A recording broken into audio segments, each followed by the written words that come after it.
Hey everyone, welcome back to my channel for day 10 of PlanMiss.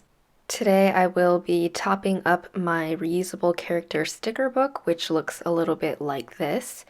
And I've shown this on my channel before, but basically I put a variety of character stickers in here so that it's easy to reach, and I sorted them out by groups or like topics. And I've pulled out all of my sticker binders, which I haven't gone through in a really long time, so it's quite exciting. I have one of Kina Prince, I have one of Fox and Pip, and then I have Toffee Bananas, no sorry, Papershire, and on the other side of that I have Grin and Barrett. Nope, I'm wrong, it's been way too long. I have Fox and Cactus on the other side. This is Caffeine and Paper Co. And then on the back there's See Amy Draw. And then I have one of Little Star Plans. And the last one is my biggest character sticker book, and it's Once More with Love. So those are where I'll be pulling in my character stickers from today. And on the back of that Little Star Plans one, there's also Odd Loop, and on the back of one of those other ones I also have Paper and Milk. So the first thing I want to do is transition over this Vanstickie sticker book into a full character reusable sticker book. So I'm moving all of these functional leftover kit stickers into this 5x7 reusable sticker book that I just got in from Once More with Love. And I did that off camera because that did take quite a bit of time. So now you can see that the front pages are all empty. I've transitioned them over to the other book, and I want to kind of expand my character sticker book so I can put more character stickers in, like allocate more room for each topic or theme so that I don't have to refill it as often. And I do still have like character stickers in the back that I could move over up to the top, but it's way too cumbersome, so I had some visual cues in the video, by the way, so that I could remember what I was doing there. So instead I went through those previous pages, I wrote down the order of all the topics, and then I allocated pages accordingly, basically adding like one or more pages to each theme so I could fit more stickers, and I'll continue using the ones in the back till they're all used up. So the first 3 pages I am allocating to work stickers because they are what I use the most and what I ran out of first, because I use like 5 per week basically. And at this point I realized that I wanted to note down all the sheets that I used up. Well, not all of them, but the ones that I knew I wanted to restock on next time I go to that shop to make an order. So you'll see me filling out those inserts throughout this video. So the rest is pretty straightforward. Please let me know if you have any questions about the sticker books or the stickers in the comments. For now, I have pulled out some talking points. I asked on Instagram, like, what topic should I talk about while I do this kind of video?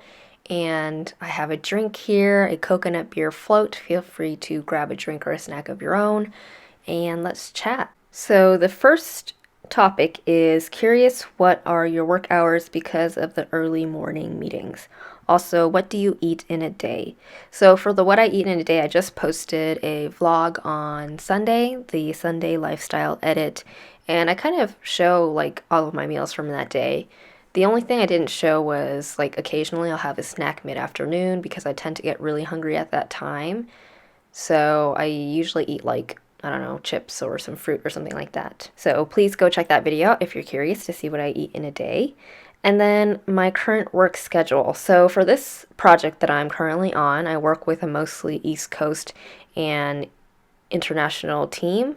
So my meetings usually start at around 6 a.m. Once in a while it'll start like at 4:30 or 5. And basically our working times overlap from 6 a.m. to around noon. And then from 11 a.m. to 6 p.m. I'm on production support for another project. So I have to be available during that time. Honestly, it's not too bad because once I finish my main project tasks for the day, I can do my own thing like edit videos while I'm on call. The only tough thing is I can't go out and run errands during the day because I have to be near my computer. Or I can't like grab lunch or go for a run. I will once in a while, but it does make me nervous when I do it, so I try not to. So because of that schedule, I can't go out and run as often as I used to because I prefer running in daylight. And I mention that because this is my segue to the next topic, which is how to get into jogging slash running and stay consistent. So I only recently started to enjoy running like this year, basically. Although lately it's been quite painful because I'm so out of shape from running so infrequently. Like I basically tend to run during the weekends, and that's it. But anyway, I had been trying to get into running before that for years, and unsuccessfully. I would like start and do it for a little while, and then I would stop. I'm way more consistent with the gym. But this year, I've started to do a few things differently. One is that I run for time and heart rate instead of pace and mileage. And I'm a slow runner, so that works out well for me because I'm not so caught up on like my slow mile times and stuff like that. And another thing with that is I realized that I used to compare my times with people who had been running like since they were young, like in middle school. So they had been running for like 15 years.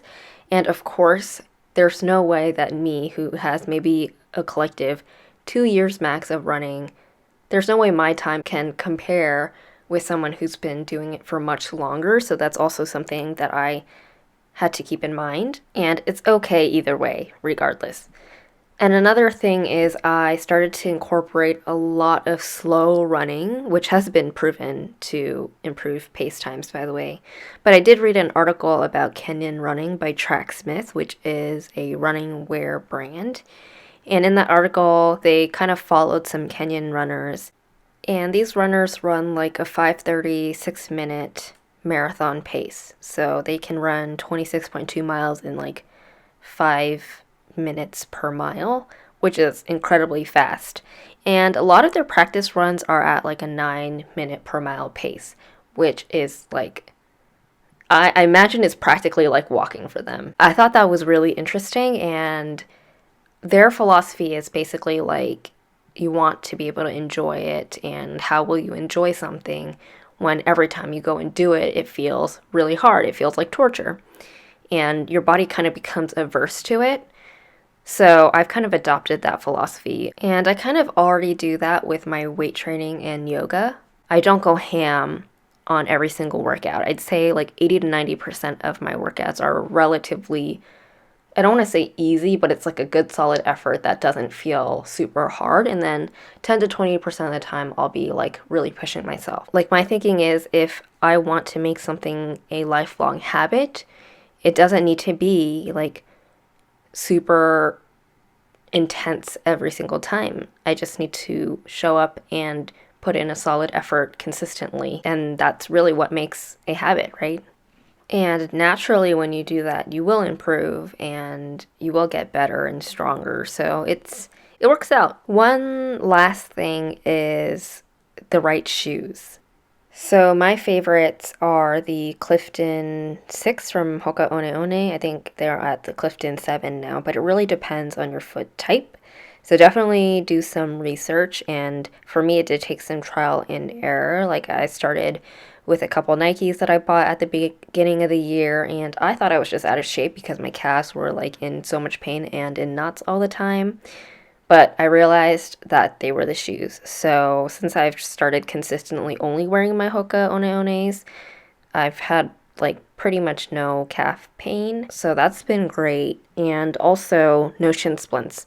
And I've dealt with shin splints in the past, like basically all through college. Every time I started running, I would get shin splints. And I think the shoes definitely help with that. And also just making sure other parts of my body are well trained. So cross training and yoga are really helpful for balancing everything out, I think. So that's about all I have, I think, for that topic. I know I talked at length about it, but that's really what's worked for me this past year and what I've been doing.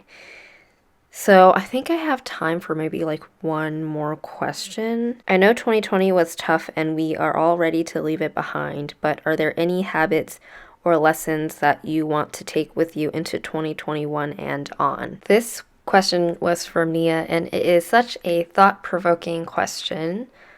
I will list a few that come top of mind.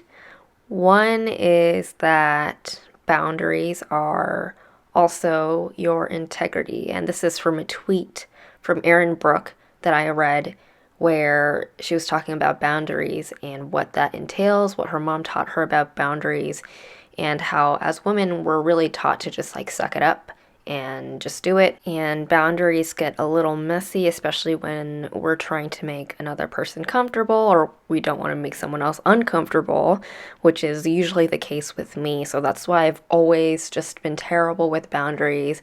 I would never know when enough was enough, when to say no, when to get out of a bad situation, a bad relationship.